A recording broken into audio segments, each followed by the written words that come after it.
85 বছর যাবৎ জামাত রাজনীতি করে, কিন্তু এখনও এককভাবে পৃথিবীর কোথাও ক্ষমতায় যেতে পারেনি। এর কারণ কি আপনারা জানেন? এর কারণ হচ্ছে জামাতের প্রতিষ্ঠাতা মিস্টার মওদুদী, তিনি তার লেখনীর ক্ষেত্রে সাহাবীদের সমালোচনা করেছেন, নবীদের সমালোচনা করেছেন, ইভেনচুয়ালি আল্লাহর বিধানের ক্ষেত্রে আঘাত এনে আল্লাহকে জালেম সাব্যস্ত করেছেন। নাউজুবিল্লাহ। হযরত নূহ আলাইহিসসালাম চিন্তাধারার দিক থেকে দিনের চাহিদা থেকে সরে গিয়েছিলেন। তাফিমুল কুরআন, দ্বিতীয় খণ্ড 344, তৃতীয় সংস্করণ 1964। 11 নবী হওয়ার পূর্বে হযরত মূসা আলাইহিসসালাম দ্বারা একটি কবিরা গুনাহ হয়েছিল। রাসায়েল ও মাসায়েল 1:31।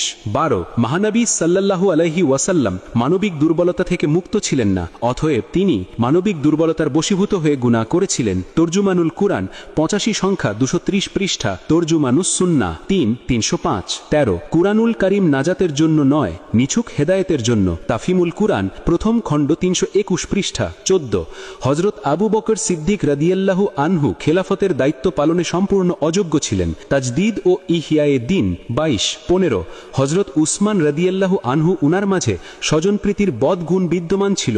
খেলাফত ও মুলকিয়াত 99 পৃষ্ঠা। 16 হযরত আলী রাদিয়াল্লাহু আনহু খেলাফতকালে এমন কিছু কাজ করেছেন যাকে অন্যায় বলা ছাড়া উপায় নাই। খেলাফত এ মুলকিয়াত 146।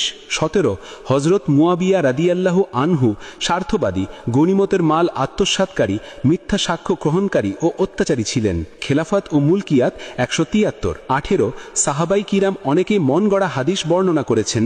তরজুমানুল কুরআন 35 সংখ্যা 19।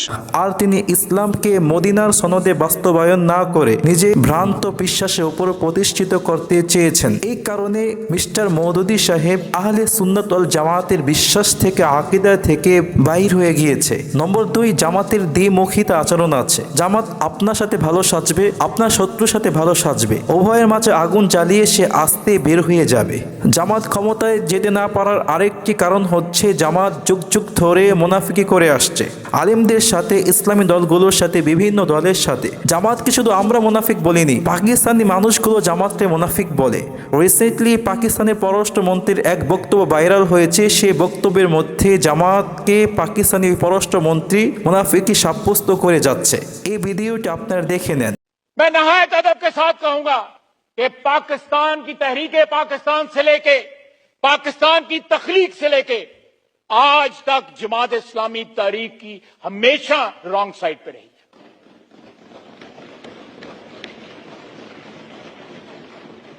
उस वक्त पाकिस्तान की मुखालफत की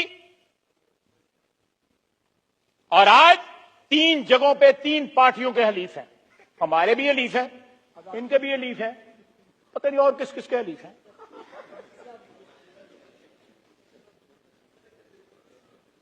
पंजाब में आते हैं, एक और सियासत शुरू कर देते हैं, उतने तरले मिन्नती सियासत शुरू कर देते हैं। यहां आंखें निकालने की सियासत करते हैं। केपी में जाए ना पहचानते ही नहीं है। आजाद कश्मीर में जो है वो हमारे दुमछला बन जाते हैं। सही, ये कैसे कैसे लोग हमारे जी को जलाने आ गए हैं।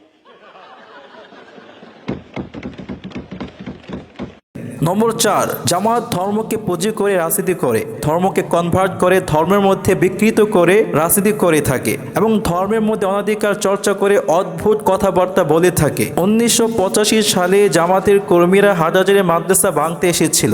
এলাকার মানুষের প্রতিরোধের কারণে এক কর্মী মারা যায়। জামাত ওই কর্মীকে আজও তাদের ওয়েবসাইট থেকে শহীদ বলে আখ্যায়িত করে যাচ্ছে। এটা হচ্ছে জামাতের ধর্মের ব্যাপারে অনাধিকার চর্চা, ধর্মকে অবহেলা করে যাচ্ছে। নাউজুবিল্লাহ। সর্বশেষ কথা হচ্ছে, আপনি যাই করেন, যে আমল করেন, আমল করার পূর্বে আপনি আগে নিজের ঈমানকে ঠিক করেন, নিজের বিশ্বাসকে ঠিক করেন, তাহলে অল্প আমল আপনাকে নাজাতের দিকে, মুক্তির দিকে নিয়ে যাবে। এটা আমি বলিনি, বিশ্বনবী সাল্লাল্লাহু আলাইহি ওয়াসাল্লাম আজ থেকে 1450 বছর আগে বলে গিয়েছেন, আখলিস দীনাকা ইয়াকফিকাল আমালুল কলিল। তুমি তোমার দিনকে, ধর্মকে, বিশ্বাসকে খাঁটি করে নাও, অল্প আমলই তোমাকে মুক্তি দিয়ে দিবে। সুবহানাল্লাহ।